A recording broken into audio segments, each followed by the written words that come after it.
Years after the fall of Voldemort, peace reigned in the wizarding world, or so it seemed.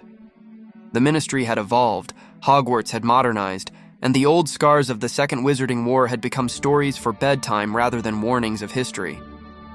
But even the brightest light cast shadows. Harry Potter, now older, respected, and burdened with secrets, served as head of magical law enforcement, hiding truths behind his tired green eyes. Among those growing under this legacy were Albus Severus Potter and Rose Granger Weasley. Not cousins in this tale, but childhood friends bonded by years of shared adventures, mischief, and the weight of their surnames. Albus was nothing like his father. Quiet, analytical, with a mind that never stopped questioning. The expectations surrounding his name felt suffocating. Rose, on the other hand, had inherited her mother's brilliance and her father's heart. Brave, loyal, endlessly curious. Together they were more than just students at Hogwarts. They were explorers of hidden halls, dreamers of untold magic, and seekers of what lay beneath the surface. And they found something. In their 7th year, during an accidental foray into the Forbidden Forest, the two discovered ruins older than Hogwarts itself. An ancient stone door covered in a forgotten language and sealed with magic that hummed in their bones. Their curiosity led them to secrets buried deep in magical archives, where they uncovered the legend of the Vault of Echoes, an ancient, sentient repository beneath the Ministry of Magic that was said to contain magical truths so dangerous that not even Dumbledore dared to unlock them. Whispers claimed it was tied to the magic that predated wands, predated Hogwarts, tied to the essence of reality itself. Their quest for knowledge took a dangerous turn when they caught the attention of Professor Cassian Vale, a newly appointed and unnervingly persuasive defense against the dark arts teacher. Cassian was enigmatic, charismatic, and always seemed to know more than he should. He encouraged their curiosity, nudged them closer to the truth, and planted seeds of doubt, especially in Albus. Slowly, Albus began to drift, questioning not just the history they'd been taught, but the very people who shaped it. Through hidden chambers and forgotten scrolls, they discovered that Harry, the symbol of victory and virtue, had made horrifying choices during the war. Choices that involved ancient blood spells, deals with shadow-bound entities, and the destruction of not just enemies, but innocents. To win the war, Harry had done what he swore never to do. He had played with the very forces he fought against. Worse, he had buried it all. You are the one who can remake the world. Rose, caught between friendship and fear, tried to pull Albus back. But he was already slipping. Albus began speaking in tongues, languages he had never learned but that responded to his will. The vault was calling to him. The Threnody, a name etched into the walls in letters that bled when spoken, was awakening.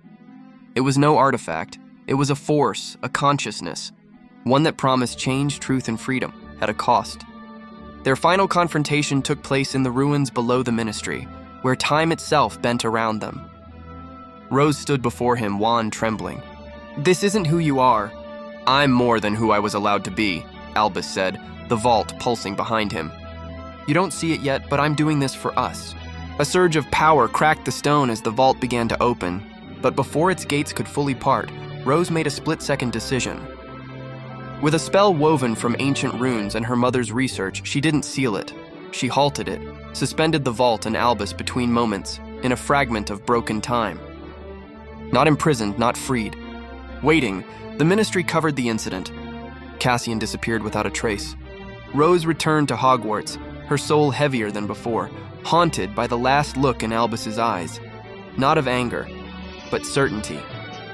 Harry never spoke of it. But in the years that followed, strange phenomena began to occur. Magical objects sang when no one touched them. Dreams spread between sleepers. Children whispered about a boy in the walls whispering spells that don't exist. And one day, Rose found a single note beneath her pillow, in a handwriting she hadn't seen since that night. "You stopped the vault from opening, Rose. But you didn't stop what's already begun, eh?" The world believed the storm had passed. But in truth, the reckoning had just begun. Hogwarts remained majestic, but its corridors felt colder, heavier, as if the castle itself knew something was coming. It had been 2 years since the Vault of Echoes was nearly opened, and Rose had frozen time to stop Albus from falling into its grasp. The Ministry declared it an unrecorded magical disturbance, burying the truth beneath politics. But none of the three had ever been the same. Albus had returned changed, not broken, but quieter, more calculating, and haunted by dreams of voices whispering in languages no spellbook had ever taught. Rose, brilliant and fierce, carried guilt she never spoke of, always watching Albus with a mixture of love and dread. And Scorpius, once aloof the son of Draco Malfoy, had become the one constant between them. He had found both of them during their darkest hours and refused to leave, slowly becoming the glue that held the fractured pieces of their trio together. Their bond had deepened beyond friendship. Rose and Albus shared a connection forged in fire, but it was Scorpius who slipped into the space between them. Not a rival, not a third wheel, but something more complicated. He challenged Albus's cynicism, calmed Rose's storm, and became something both of them leaned on, sometimes too much. And all the while, beneath the surface of the school, something stirred again. It began with tremors, dreams shared across dormitories, objects whispering forgotten spells. Rose discovered texts hidden behind enchantments that shouldn't have existed, pages that spoke of a second vault, one sealed beneath the Black Lake, predating even the founding of Hogwarts. Not a prison, but a heart, the core of the magic that once tried to awaken. It fed on memory, blood, betrayal, and it remembered those who had touched its sibling vault. Albus felt it pulling at him in his sleep. Rose heard it in the walls. Scorpius alone confessed a truth. He had found it once before years ago, and he had lied to them both to protect them. This revelation shattered everything they thought they had rebuilt. Rose's trust cracked, Albus's restraint shattered. What they found was beyond anything they had imagined, a sentient force not of darkness, but of truth. It whispered that the world they lived in was never meant to last. It showed them visions, Harry Potter in the past, making sacrifices that bent the laws of life and death, Dumbledore sealing ancient forces with names erased from history, and magic being stolen from something much older to power the wands they all use today. The vault wasn't evil, it was memory, and it was angry. Inside that cursed chamber, time bent and turned on them. The vault spoke to all three, separating them with illusions tailored to their hearts. Rose saw Albus leaving her behind for power. Albus saw Scorpius betraying him, giving his name to the vault. Scorpius saw himself alone, buried under stone and history. And yet somehow, their bond was stronger than the illusions, just barely. They reunited, shaken, broken, but alive. And then the vault screamed, not in rage, but in recognition. Someone had already opened it. Not them, not now. Someone else. The walls cracked. The lake churned. Hogwarts itself shook above them. A rift, wide and waiting, showing a version of themselves, older, crueler. Holding wands made of bone and eyes filled with cold fire, and then silence. They awoke back in the room of requirement, bloodied, breathless, changed. None of them spoke. None of them knew what had just truly happened. But on Rose's wrist, burned into her skin, was a symbol that hadn't been there before, a serpent eating its own tail, the mark of the vault's true master. And in the skies over Hogwarts, stars began to shift into new patterns. The vault had opened, and this time it remembered everything. The world was healing, but it was not whole. The collapse of the nexus beneath London had sealed the Vault of Echoes, or so it seemed, restoring the stars to their rightful places and straightening Hogwarts' twisted towers. Yet the air carried a faint hum, a residue of the vault's ancient magic that lingered like a ghost. Albus Severus Potter, Rose Granger, and Scorpius Malfoy stood on the precipice of a new reality, their hearts scarred by Lysandra Vex's sacrifice. The serpent scar on Rose's hand no longer pulsed, felt his magic flicker like a dying flame, a reminder of the truth still tied to the sacrifice he had offered years ago. Albus, freed from the vault of Rewrite's grip, was no longer its puppet, but his eyes held a storm of guilt and determination, his wandless magic simmering beneath his skin. The prophecy, 3 were chosen, 1 will rise, 1 will fall, 1 will decide, had been fulfilled, with Lysandra as the one who fell. But the trio knew the vault's story was not over. Its remnants whispered in the shadows, and the world they had saved was built on fragile lies. Hogwarts, though restored, felt hollow. Students whispered of strange dreams, visions of a girl with dark eyes and glowing runes, her voice echoing spells no one had taught. Professors noticed anomalies, potions that boiled without heat, charms that twisted into unfamiliar shapes, portraits that spoke of events that never happened. Rose, now in her final year, buried herself in the library, scouring ancient texts for answers. She found fragments of a forgotten lore, hidden in scrolls sealed with blood magic that spoke of the vault's origins. It was not a creation of wizards, but of something older, entities that predated wands, whose magic was the raw essence of creation itself. These entities, known as the Etherborn, had forged the vaults to contain their power, splitting it into 3 hearts: rewrite, memory, and sacrifice. The texts hinted at a 4th heart, the heart of binding, which could either unite the vaults or destroy them entirely. Rose's scar flared as she read, and she knew the truth. Lysandra's sacrifice had not destroyed the vault. It had scattered its power, and the heart of binding was waking. Scorpius, meanwhile, was a fugitive no longer. The Ministry, desperate to restore order, had cleared his name, but the cost was his freedom. They watched him closely, suspecting his connection to the vault made him a threat. He stayed at Hogwarts, bound by loyalty to Rose and Albus, but his health deteriorated.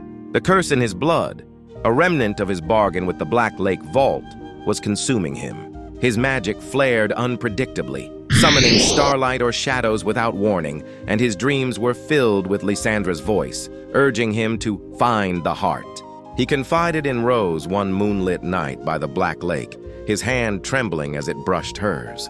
"I'm fading, Rose," he whispered, his voice raw. "But I won't leave you.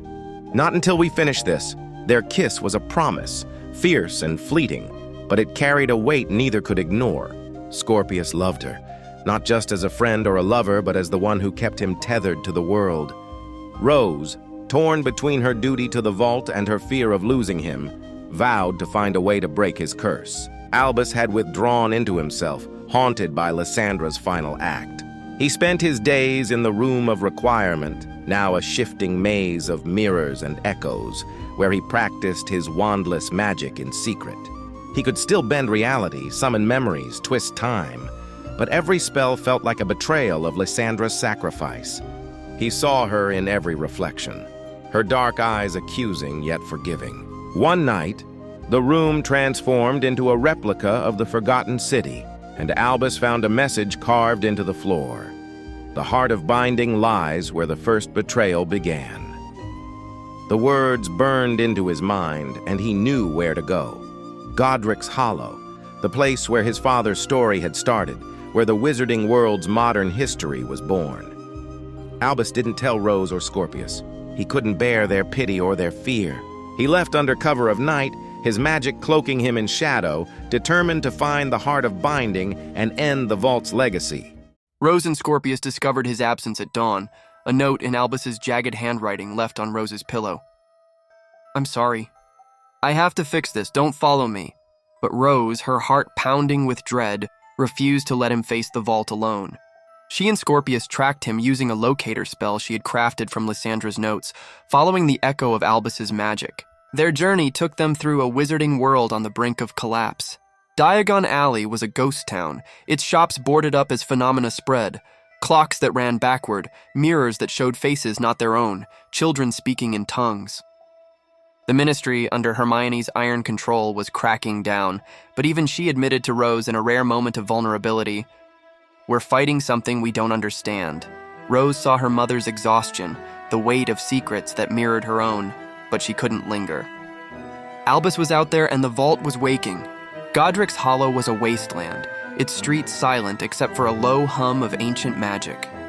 Rose and Scorpius found Albus in the ruins of the old Potter house, standing before a stone circle etched with runes that pulsed with a sickly green light, the heart of binding.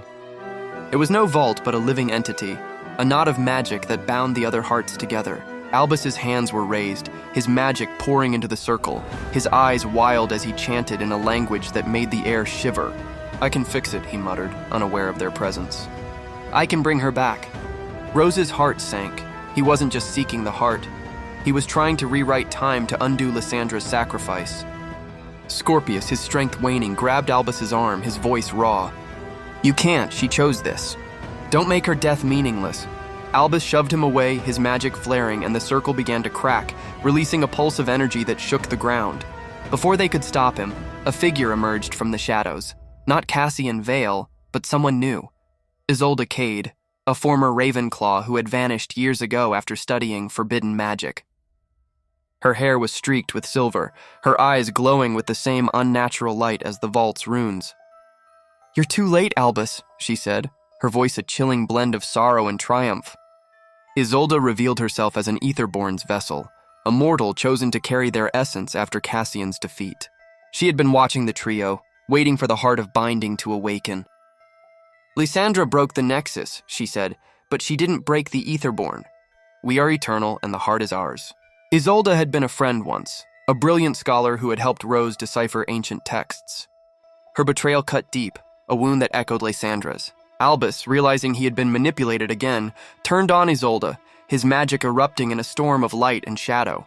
Rose and Scorpius joined him, their spells weaving together, but Isolde was untouchable, her Aetherborn power deflecting their magic like mist. The circle glowed brighter, the air screaming with the vault's power.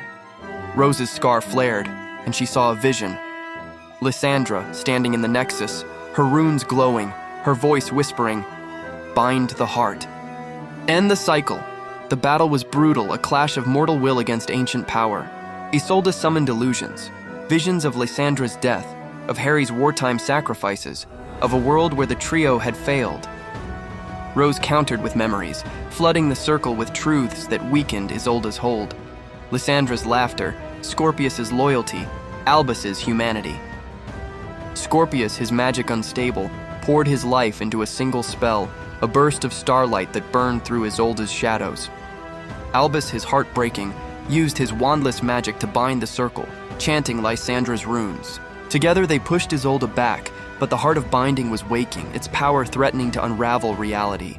Rose, her mind racing, realized the truth. The heart could not be destroyed. It had to be bound to something stronger than the Aetherborn.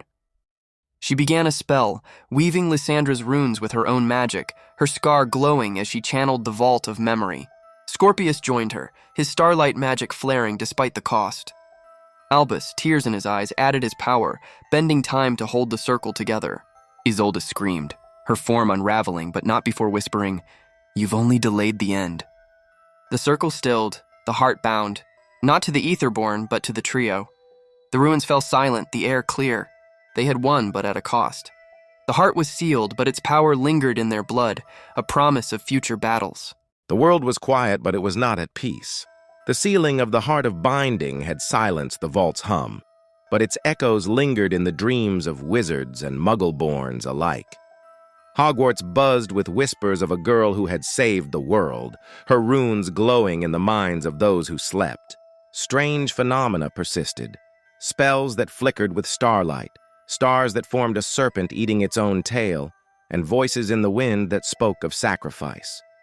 Albus, Rose, and Scorpius returned to Hogwarts, their hearts heavy with Lysandra's absence and the weight of their new roles. Rose, as the vault of memories chosen, felt her scar glow faintly, a conduit to truths that refused to fade. Scorpius, his curse weakened but not broken, fought to hold on to his humanity, his love for Rose the only thing keeping him whole. Albus, no longer the vault's puppet, carried a guilt that burned brighter than his magic. His wandless power a constant reminder of the choices he had made. The prophecy had been fulfilled. Lysandra had fallen, Albus had risen, Rose had decided, but the vault's legacy was a shadow that stretched across their lives. Isolde's final words, "You've only delayed the end," were a warning they could not ignore. Rose threw herself into the hidden archive beneath Hogwarts, determined to ensure Lysandra's sacrifice meant something. The chamber, filled with Aetherborn relics, revealed more secrets. The vaults were not just prisons, but a balance, created to hold the Aetherborn's power in check. The heart of binding was the key to that balance, but it was also a weapon, capable of rewriting reality or destroying it. Rose found a prophecy etched into a crystal shard. When the heart wakes, the chosen will break or bind. One will rise to rule, one will fall to save, one will decide the world's fate. The words chilled her. Lysandra had fallen, but the prophecy's end was unclear. Was Albus to rule? Was Rose to decide? And what of Scorpius, whose sacrifice still lingered in his blood? She shared her findings with Scorpius, but not Albus, fearing his guilt would drive him back to the vault's embrace. In the archive's mirror, she saw new visions, a world remade, not in fire but in light, where the trio stood together, their magic a beacon. But the mirror also showed a shadow, a figure born of the vault's scattered power, waiting to strike. Scorpius was dying, and he could no longer pretend otherwise. The curse in his blood, a remnant of his bargain with the Black Lake Vault, was unraveling his life. His magic flared wildly, summoning shadows that whispered Lysandra's name, and his dreams were filled with her voice. Find the heart. And the cycle. He confessed to Rose one night in the room of requirement, his voice breaking as he held her hand. "I don't regret saving you," he said, his eyes bright with love and pain. "But I'm scared I won't see you win." Rose, tears streaming down her face, refused to let him go. She had been working on a spell to break his curse, using Lysandra's runes and etherborn magic. But it required a piece of the Heart of Binding, a relic they had sealed in Godric's hollow. Scorpius begged her to stop, but Rose was relentless. "You're my reason," she whispered, her lips finding his in a kiss that burned with defiance. Their love was a force stronger than the vault, a light that refused to fade. Scorpius, inspired by her resolve, began to help, his fading magic stabilizing as they worked together, their bond a shield against the curse. Albus was lost in his own war. The room of requirement had become a prison of mirrors, each reflecting a different mistake. Lysandra's sacrifice, his betrayal, the moment he opened the rewrite door. His wandless magic was growing stronger, but it felt wrong, as if the vault's power still lingered in his soul. One night, the room transformed into a replica of Godric's hollow, and Albus found a hidden relic, a crystal shard from the Heart of Binding, pulsing with etherborn magic. It whispered in Lysandra's voice, "You are not done." Albus realized the truth. The vault's power was not sealed. It was inside them. Rose carried its memories, Scorpius its sacrifice, and he its ability to rewrite reality. The Heart of Binding was not a place but a state of being, and they were its vessels. Albus sought out Rose and Scorpius, his voice raw as he confessed, "We can't destroy the vault. We have to become it." The trio reunited, their bond fragile but unbreakable, and devised a plan to bind the heart to themselves, to master its power rather than let it master them. It was a risk that could unravel the world, but they had no choice. The phenomena were worsening. Villages vanished into time loops, wizards lost their magic, and the stars formed a serpent's coil, glowing with hunger. The trio returned to Godric's hollow, where the stone circle stood, its runes now blazing with light. They brought the crystal shard, Lysandra's notes, and a spell woven from their combined magic. Rose began the chant, her scar glowing as she channeled the vault of memory. Scorpius, his body trembling, poured his starlight magic into the circle, his curse burning in his blood. Albus, his hand steady, used his wandless magic to shape the spell, bending time and memory into a single thread. But the vault fought back. The circle erupted, and the Etherborn returned, not as Isolde, but as the eternal chorus, a collective of ancient entities whose voices were a storm of rage and sorrow. They accused the trio of stealing their power, of breaking their balance.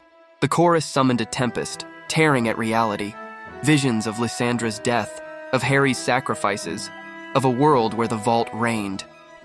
The air screamed, the ground split, and the Heart of Binding awoke fully, its power threatening to consume everything. The final battle was a clash of mortals against eternity. The trio stood together, their magic intertwined, their love the only thing holding them together. Rose's spell, woven from Lysandra's runes and etherborn magic, began to bind the heart, not to seal it, but to remake it. Scorpius, his life slipping away, gave everything, his starlight magic burning brighter than ever, breaking his curse in a burst of light. But the trio was stronger. Rose's scar glowed, her memories flooding the battlefield, Lysandra's sacrifice, their friendship, their love. Scorpius's sacrifice became a beacon, his curse shattered as he gave himself fully to the spell. Albus, tears streaming down his face, spoke Lysandra's name, and the heart listened.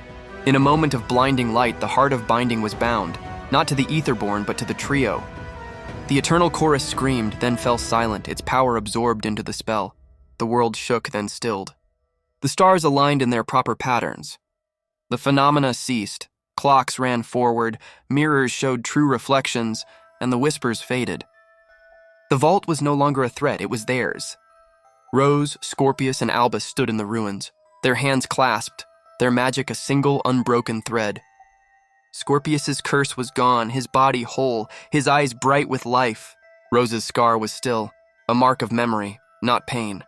Albus's magic was his own, no longer tainted by the vault's will. They had not destroyed the vault, they had become it, their bond the heart of binding, their love its power. The wizarding world healed. Hogwarts welcomed students again, its corridors warm with new magic.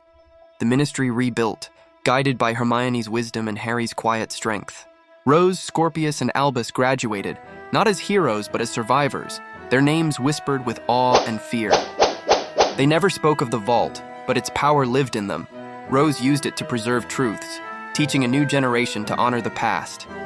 Scorpius, free of his curse, became a healer, his magic a light in the darkness. Albus, his guilt eased but never gone, wandered the world, using his power to mend broken places, always carrying Lysandra's memory. In quiet moments, Rose and Scorpius found solace in each other, their love a constant star in a sky no longer shifting. And in the shadows of Hogwarts, a single rune remained, a serpent, eating its own tail, glowing softly, a reminder that magic was never truly tamed. The story ended not with triumph, but with a promise.